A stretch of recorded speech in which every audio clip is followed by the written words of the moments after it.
Hello students, in the previous lecture we were studying about the series and parallel combination of resistances. We had already studied the circuit diagrams of it. Those who haven't watched can go to the link given in the description. Today we will study the derivation of the formulas of combination of resistances. So let us start. यहाँ पे हम पढ़ने जा रहे हैं series combination का जो circuit diagram था वो हम लास्ट टर्न पे पढ़ चुके हैं. आपको एक बार फिर से दिखा देते हैं. ये हमारा सीरीज़ कॉम्बिनेशन का सर्किट डायग्राम. इसमें हमने क्या किए थे, 3 रेजिस्टेंसेस एक सीरीज़ में कनेक्ट किए थे और उसके अक्रॉस वोल्ट मीटर कनेक्ट था, साथ में एमीटर कनेक्ट था करंट मेजर करने के लिए, और एक बैटरी लगी हुई थी और की. तो इस टाइप का हमारा सीरीज़ कॉम्बिनेशन का सर्किट डायग्राम था जो हम पढ़ चुके हैं. और इसमें हमने एक बात पढ़ी थी कि हाँ, इसमें क्या होता है कि करंट जो होता है वो सेम रहता है. मीन्स तीनों रेजिस्टेंसेज में सेम करंट फ्लो होता है. यहाँ से जो बैटरी से करंट आ रहा है वो सेम फ्लो करता है, और जो यहाँ पे वोल्ट मीटर के अक्रॉस जो पोटेंशियल डिफरेंस होता है वो तीनों रेजिस्टेंसेज में क्या होता है, डिवाइड हो जाता है. मीन्स जितना भी यहाँ पे टोटल जो वोल्ट मीटर में पोटेंशियल डिफरेंस आ रहा है वो क्या है, इन तीनों में जो पोटेंशियल होगा उनका सम होगा. ठीक है, तो इसमें एक अलग अलग जो रेजिस्टेंसेस है उसमें पोटेंशियल डिफरेंस, जो टोटल पोटेंशियल डिफरेंस है वो तीनों रेजिस्टेंसेस में डिवाइडेड है. तो ये चीज़ हम प्रीवियस लेक्चर में पढ़ चुके हैं. और इसी की बेसिस पे हम इसका डेरिवेशन करेंगे.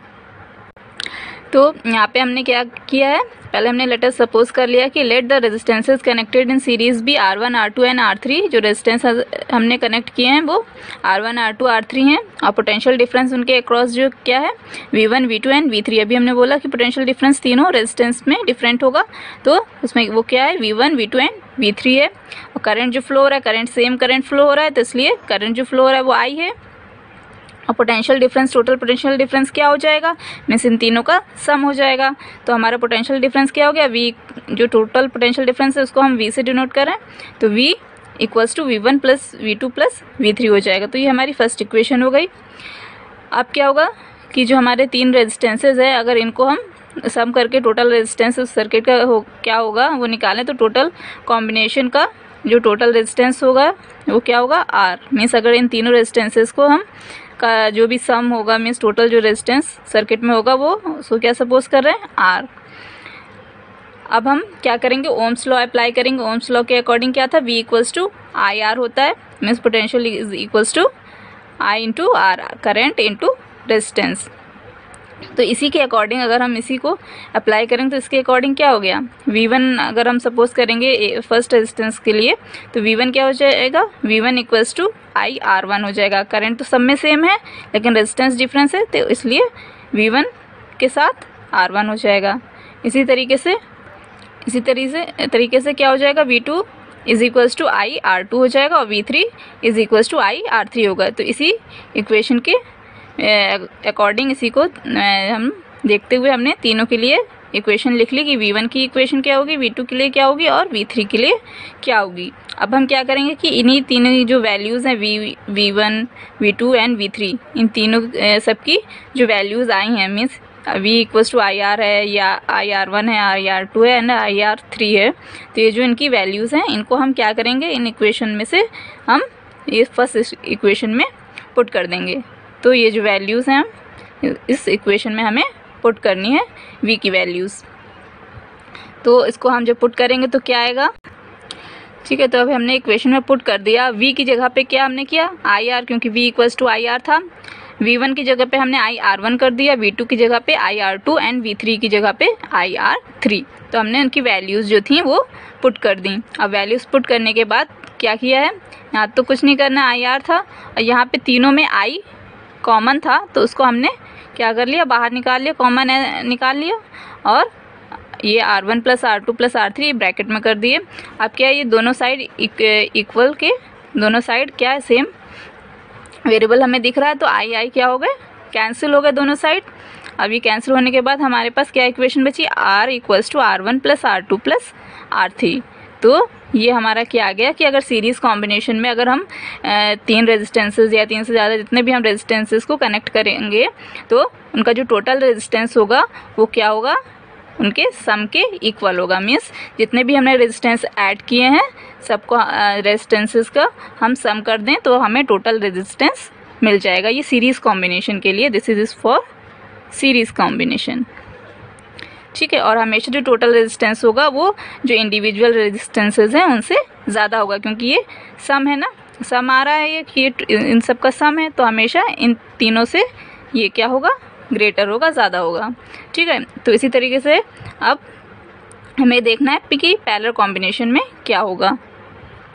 तो पहले पैरेलल कॉम्बिनेशन का एक बार हम सर्किट डायग्राम फिर से देख लेते हैं। पैरेलल कॉम्बिनेशन में हमने क्या किया था कि 3 रेजिस्टेंसेस को पैरेलली कनेक्ट किया था कि इस तरीके से, जैसे पैरेलल लाइंस होती हैं इस फॉर्म में हमने उसको कनेक्ट किया, उसके अक्रॉस वोल्टमीटर कनेक्ट किया पोटेंशियल डिफरेंस मेजर करने के लिए, और एमीटर लगा हुआ है करंट मेजर करने के लिए। सेम बाकी चीज़ें वैसे ही हैं, बस हमने रेजिस्टेंस को का जो कॉम्बिनेशन था वो हमने चेंज कर दिया। अब हमें यहाँ पे क्या था कि उसमें करंट सेम था, यहाँ पे क्या है, करंट जो यहाँ से आ रहा है बैटरी से वो 3 पार्ट्स में, मीन्स 3 रेजिस्टेंसेस में जो करंट जा रहा है वो यहाँ से इस पॉइंट से क्या हो जा रहा है, 3 पार्ट्स में डिवाइड हो जा रहा है। यहाँ पे करंट डिवाइड हो रहा है, और ये जो पोटेंशियल जो है वो पोटेंशियल डिफरेंस वो तीनों रेजिस्टेंसेस में क्या है, सेम है। वहाँ पोटेंशियल डिफरेंस जो था वो डिवाइड हो रहा था, और लेकिन यहाँ पे क्या है, पोटेंशियल डिफरेंस तीनों में सेम है, और यहाँ पे करंट डिवाइड हो रहा है, ठीक है। अब इसी बेसिस पे हमें ये जो फॉर्मूला है वो डिराइव करना है, ठीक है। तो अब पैरेलल कॉम्बिनेशन के लिए सेम हमने वैसे ही किया कि रेजिस्टेंस जो हमने सपोज कर लिए पैरेलल कॉम्बिनेशन में है वो R1, R2 एंड R3 हैं। पोटेंशियल डिफरेंस अक्रॉस देम जो है, पोटेंशियल मीन्स सब में तीनों में सेम है, तो वो क्या है, हमने सपोज किया V है। करंट जो तीनों रेजिस्टेंस में फ्लो हो रहा है वो क्या है, I1, I2 एंड I3। अब यहाँ पे करंट क्या है, डिवाइड हो रहा था, इसलिए हमने करंट की वैल्यूज़ डिफरेंट ली हैं सबके लिए, तो I1, I2 एंड I3 हो गया। तो टोटल करंट क्या हो जाएगा, अगर ये डिवाइड है और तो टोटल करंट क्या होगा, इन तीनों का सम होगा। तो टोटल करंट हम क्या लिखेंगे, I equals to I1, I2 and I3। अब क्या हमने ये लिख दिया टोटल करंट। इसी तरीके से अगर जो इक्विवेलेंट रेजिस्टेंस होगा, मीन्स पूरे सर्किट का जो टोटल रेजिस्टेंस आएगा वो इस कॉम्बिनेशन का जो पैरेलल कॉम्बिनेशन में आएगा उसको हमने क्या सपोज कर लिया, RP से। RP इसलिए हमने सपोज कर लिया क्योंकि R से तो हमने सीरीज़ में लिखा हुआ था, तो उसको डिफरेंशिएट करने के लिए हमने यहाँ पे P लगा दिया कि पता चले कि पैरेलल कॉम्बिनेशन के लिए हम यहाँ पे दिखा रहे हैं, ठीक है। तो हमने उसको टोटल जो रेजिस्टेंस था, इक्विवेलेंट रेजिस्टेंस, उसको हमने RP सपोज कर लिया। अब उसी तरीके से सेम हम ओम्स लॉ अप्लाई करेंगे। ओम्स लॉ जैसे था V इक्वल्स टू IR हमें पता है, इसी को हमने, क्योंकि हम यहाँ पे करंट जो डिफरेंट था इसके बेसिस पे हम इसको करने जा रहे हैं, करंट डिफरेंट था इसलिए हमने करंट के फॉर्म में ओम्स लॉ को लिखना है। तो करंट के फॉर्म में अगर हम लिखेंगे तो क्या हो जाएगा, I को हम लिख लेंगे और ये जो R है वो क्या हो जाएगा, इसके नीचे डिनोमिनेटर में चला जाएगा। तो I equals to V upon R हो जाएगा, तो ये ओम्स लॉ हो जाएगा। तो इस तरीके से हमने इसी को बस I के फॉर्म में हमने लिख दिया है। तो ये आ गया V अपॉन, क्योंकि हमने यहाँ रेजिस्टेंस लिया था RP, तो इसीलिए हमने यहाँ R की जगह पे RP कर दिया है। तो इसी को फॉलो करते हुए हम क्या तीनों के लिए लिखेंगे, तो क्या हो जाएगी हमारी इक्वेशंस। तो I equals to V upon RP था, तो I1 के लिए क्या हो जाएगा, I1 equals to V upon R1, I2 के लिए V अपॉन R2 और I3 के लिए V अपॉन R3। तो ये 3 इक्वेशंस हमें I के लिए मिल गई। इसी हम जैसे हमने प्रीवियस उसमें सीरीज़ कॉम्बिनेशन में किया था, V की वैल्यूज़ के लिए हमने इक्वेशंस बनाई थी, इसमें हमने I की वैल्यूज़ के लिए बनाई हैं। ये चीज़ आपको याद रखनी कि सीरीज़ कॉम्बिनेशन में क्योंकि V डिवाइड हो रहा था इसलिए हमने V के लिए इक्वेशंस बनाई थी और उसकी हेल्प से हमने फॉर्मूला डिराइव किया था। यहाँ पे क्योंकि I की वैल्यूज़ डिवाइड हैं तो इसलिए I के लिए इक्वेशंस बनाई हैं और फिर उसको हमने उससे डिराइव किया है फॉर्मूला। तो ये चीज़ आपको याद रखना है कि हमें किस चीज़ की लिए हमें इक्वेशन बनानी है, जो चीज़ डिवाइड हो रही है उसी की लिए इक्वेशन हमें बनानी है, ठीक है। तो ये याद रखना है। अब इसी तरीके से इनकी वैल्यूज़ जो है हम जो फर्स्ट इक्वेशन थी हमारी उसमें हमें पुट करना है। जो इक्वेशन हमारी ये थी first equation, I equals to I1 I2 I1 plus I2 plus I3, इसमें हमें पुट करनी है वैल्यूज़। तो ये हम पुट करेंगे, हमने जो पुट कर दी तो I की जगह पे V/RP, I2 की जगह पे I की जगह पे V/RP इक्वल्स टू I1 की जगह पे V/R1, I2 की जगह पे V/R2 और I3 की जगह पे V/R3। तो ये हमने वैल्यूज़ रख दी। अब इसमें क्या है, क्योंकि V तीनों में कॉमन था तो हमने उसको बाहर ले लिया और बाकी को ब्रैकेट में लिख दिया, और ये दोनों वेरिएबल सेम है दोनों साइड V तो कैंसिल हो गया। जब भी कैंसिल हो गया तो यहाँ पे क्या बचा, यहाँ पे कुछ नहीं है। कैंसिल करने के बाद यहाँ पे 1 बचेगा, तो इसीलिए हमने 1/RP लिखा। ये 1/R1 plus 1/R2 plus 1/R3। तो ये हमें क्या मिल गया, formula for the parallel combination of resistance.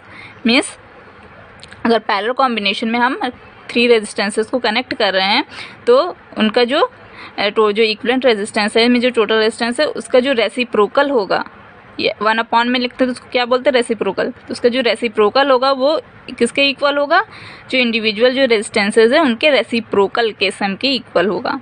वहाँ पे क्या था, सिंगली जो टोटल रेजिस्टेंस था वो रेजिस्टेंसेस के सम के इक्वल था। यहाँ पे क्या है, जो रेसिप्रोकल टोटल रेजिस्टेंस का जो रेसिप्रोकल है वो इंडिविजुअल रेजिस्टेंसेस के रेसिप्रोकल के इक्वल है। ठीक है, तो ये फॉर्मूला है for the series and parallel combination के लिए। तो इसी पे बेस्ड कई सारे न्यूमेरिकल्स भी आते हैं। तो वो न्यूमेरिकल्स का लेक्चर हम नेक्स्ट लेक्चर में आपको बताया जाएगा कि कैसे न्यूमेरिकल्स हमें सॉल्व करने हैं। So now let us move to the next topic. ठीक है, तो अभी हमने सीरीज एंड पैरेलल कॉम्बिनेशन पढ़ लिया। अब इसको देखते हैं कि इनमें दोनों में क्या क्या डिफरेंसेस थे। हमने अभी कई सारे डिफरेंसेस हमने इसके सर्किट डायग्राम को स्टडी किया, तभी हमें पता चले। और क्या क्या डिफरेंसेस हैं वो हम देख लेते हैं, और इसमें से कौन सा ज़्यादा बेटर है वो भी हमें थोड़ा सा आइडिया मिल जाएगा। तो सीरीज़ वर्सेस पैरेलल कॉम्बिनेशन अगर हम देखेंगे तो सीरीज़ कॉम्बिनेशन में क्या होता है कि करंट कांस्टेंट रहता है, करंट सेम रहता है। जो पूरे सर्किट में करंट फ्लो कर रहा होता है तीनों रेजिस्टेंसेज में, वो क्या होता है, सेम होता है सीरीज़ में। जबकि पैरेलल में क्या होता है, पोटेंशियल डिफरेंस सेम होता है। ये दोनों डिफरेंस हमने सर्किट डायग्राम एक्सप्लेन करते टाइम ही बताया था और अभी भी बताया कि इसमें करंट सेम रहता है और पैरेलल कॉम्बिनेशन में पोटेंशियल डिफरेंस सेम होता है और करंट डिफरेंट हो जाता है। ठीक है, तो ये पॉइंट याद रखना है कि ये दोनों में डिफरेंस है। सेकंड पॉइंट क्या हो गया, devices that need different current values can not work. अब क्या होता है सीरीज़ कॉम्बिनेशन में, अगर हमने कई सारी डिवाइसेस कनेक्ट की हैं एक साथ सीरीज़ कॉम्बिनेशन में, तो अगर कुछ डिवाइस है उसमें उसको क्या चाहिए, थोड़ा सा लो करंट चाहिए, किसी डिवाइस को ज़्यादा करंट की ज़रूरत है, तो ऐसे डिवाइसेस को हम एक साथ सीरीज़ कॉम्बिनेशन में नहीं कनेक्ट कर सकते, क्योंकि सेम करंट फ्लो होगा तो सारी डिवाइसेस वर्क नहीं कर पाएंगी। किसी को ज़्यादा करंट की ज़रूरत है और लो करंट आ रहा है तो वो वर्क नहीं कर पाएगी। अगर ज़्यादा करंट आ रहा है और कोई डिवाइस लो करंट पे वर्क करती है तो वो ख़राब हो जाएगी। तो ऐसे अगर सेम करंट फ्लो करेगा तो जो जिन डिवाइसेस को डिफरेंट करंट की ज़रूरत है वो वर्क नहीं कर पाएंगी। तो ये एक ड्रॉबैक है सीरीज़ कॉम्बिनेशन का। जबकि पैरेलल कॉम्बिनेशन में क्या होता है कि करंट जो होता है वो तो डिवाइड हो जाता है, यहाँ पे पोटेंशियल डिफरेंस सेम रहता है और करंट तो डिवाइड हो जाता है। तो ऐसी डिवाइसेस जिनमें डिफरेंट वैल्यूज़ के करंट की ज़रूरत है वो वर्क कर सकती हैं, क्योंकि करंट तो वो जैसी डिवाइस होगी उसके अकॉर्डिंग क्या हो जाएगा, डिवाइड हो जाएगा। अब third point, if one component fails the whole circuit stops working. अब इसमें क्या होता है कि हमने कई सारी डिवाइसेस एक साथ लाइन से कनेक्ट कर दी सीरीज़ में, तो अगर कोई भी एक कंपोनेंट उसमें बीच का या कहीं कभी कोई भी एक कंपोनेंट अगर काम करना बंद कर जाए, ख़राब हो जाए, तो क्या होगा, पूरा सर्किट स्टॉप हो जाता है, ब्रेक हो जाता है, क्योंकि फिर उसके आगे करंट फ्लो नहीं करता। जैसे हमने कई सारे डिवाइस हैं, अगर वो सीरीज़ में कनेक्ट हैं और इनमें से क्या हो, अगर ये बीच का वर्क करना बंद कर दे तो यहाँ से करंट आया लेकिन ये तो वर्क नहीं कर रहा है, तो यहाँ से सर्किट क्या हो गया, ब्रेक हो गया, तो करंट यहाँ तक नहीं पहुँचेगा जो नेक्स्ट डिवाइस है, तो मीन्स सर्किट पूरा कंप्लीट नहीं होगा और वो स्टॉप हो जाएगा, काम करना बंद कर देगा।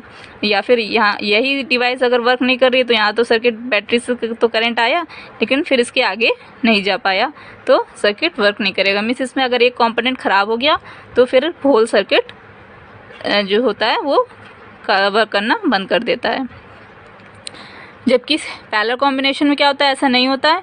उसमें क्या, अगर कोई कंपोनेंट एक ख़राब भी हो गया, वर्क नहीं कर रहा है, तब भी क्या होगा, जो बाकी के अदर कंपोनेंट्स है वो वर्क करते रहते हैं, क्योंकि ये पैरेलली कनेक्ट रहते हैं। तो अगर इनमें से एक काम नहीं भी कर रहा है तो बाकी तो करंट इसमें और इसमें तो जा ही रहा है, तो बाकी के अदर कंपोनेंट्स क्या होते हैं वो वर्क करते रहते हैं, और जो ब्रेक हो जो मतलब वर्क नहीं कर रहा है सिर्फ वही वर्क मतलब स्टॉप करता है, बाकी जो सर्किट है वो वर्क करता रहता है। अब जो नेक्स्ट पॉइंट क्या है, total resistance in series is high. अब सीरीज़ कॉम्बिनेशन में क्या होता है, क्योंकि टोटल रेजिस्टेंसेस का सम होता है R1 + R2 + R3, तो जो टोटल रेजिस्टेंस होता है उसकी वैल्यू काफ़ी ज़्यादा आती है, क्योंकि वो टोटल कई सारे रेजिस्टेंसेस का हम सम करेंगे तो जो टोटल रेजिस्टेंस आएगा वो ऑब्वियसली हाई आएगा। और जबकि इसमें क्या होता है, पैरेलल में नहीं होता, क्योंकि इसमें रेसिप्रोकल होता है। रेसिप्रोकल की वैल्यू अगर कभी भी हम रेजिस्टेंसेस का रेसिप्रोकल करके उनको वैल्यूज़ निकालेंगे तो वो हमेशा कम आएगी, क्योंकि वो डिवाइड में हो जाएगी वैल्यूज़, तो इसीलिए हमेशा टोटल रेजिस्टेंस की वैल्यू डिक्रीज़ आएगी, मीन्स इसके कंपैरिजन में काफ़ी कम आती है। तो पैरेलल कॉम्बिनेशन में रेजिस्टेंस कम होगा और इसमें रेजिस्टेंस ज़्यादा होगा। तो ये क्या थे, सारे पॉइंट्स थे जो सीरीज़ एंड पैरेलल कॉम्बिनेशन को के बीच में हमें डिफरेंस जिनसे पता चलेगा, और इससे हमें ये पता चल रहा है कि पैरेलल कॉम्बिनेशन कंपैरेटिवली अगर देखा जाए तो बेटर है नॉर्मली कनेक्शन के लिए। और जहाँ पे सीरीज़ की ज़रूरत है, जैसे हमें कहीं चाहिए कि एक ही टाइप की डिवाइसेस कनेक्टेड हैं, एक ही करंट की ज़रूरत है, तब हम सीरीज़ कॉम्बिनेशन यूज़ कर सकते हैं, otherwise parallel combination is better. So this is all for today, thank you.